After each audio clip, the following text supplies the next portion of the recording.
Média, Le Trône, un nouveau magazine pour valoriser les rois et chefs traditionnels de Côte d'Ivoire. Le samedi 22 mars 2025 restera gravé dans les mémoires comme une date historique pour la culture africaine. À l'Institut pédagogique national et de l'enseignement technique et professionnel IPNET de Cocody s'est tenue la cérémonie de lancement officiel de la revue Le Trône, un magazine ambitieux dédié à la valorisation des rois, chefs d'Afrique et l'actualité traditionnelle de la chefferie. Cet événement, organisé sous la direction de Sa Majesté Nana Ungazan IV, chef de tribu de Bongwanou, ambassadeur de l'Organisation internationale pour la recherche de la paix, OIPA, ONU a rassemblé des leaders traditionnels, des personnalités influentes, des journalistes et des amoureux du patrimoine culturel. Dès l'ouverture, le promoteur Sa Majesté Nana Ungazan IV a captivé l'audience avec un discours inspirant dans lequel il explique que c'est un instrument de transmission des valeurs, un lieu de rencontre entre l'héritage ancestral et le monde moderne. Écoutons Sa Majesté Nana Ungazan IV. La revue, vous savez, on a toujours coutume de dire que le chef ne parle pas en public. Mais en tenant compte des circonstances, les NT, le chef est obligé de parler, mais de parler à bon escient. Ici, la revue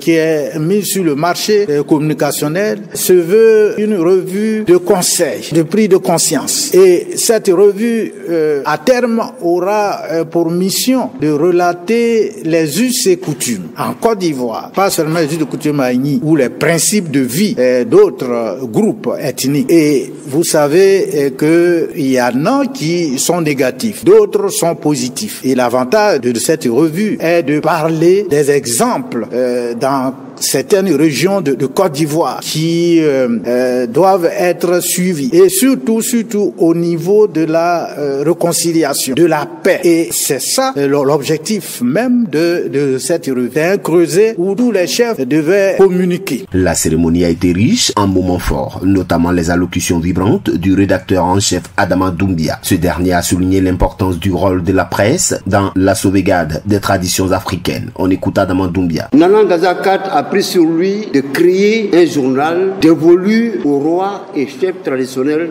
d'Afrique. Il est le seul pourvoyeur de fonds. Ce journal que vous avez là est un tirage de 3000 numéros, dont la seule publication coûte 1 300 000. Et depuis que nous avons créé ce journal, nous n'avons reçu aucun appel de l'ANAD, qui est le gendarme de la presse écrite en Côte d'Ivoire, pour nous guider. Non, nous sommes des professionnels et jusqu'à présent, nous sommes dans cette voie. Les participants ont salué cette initiative qui vient combler un vide dans l'univers médiatique africain en mettant en lumière le rôle essentiel des chefferies et des dynasties royales dans la construction identitaire. Avec ce lancement couronné de succès, Le Trône s'annonce comme une référence incontournable dans la préservation et la promotion des traditions africaines, tout en offrant un espace de dialogue entre passé et présent. APRA, Agence Presse, Radio et Audio.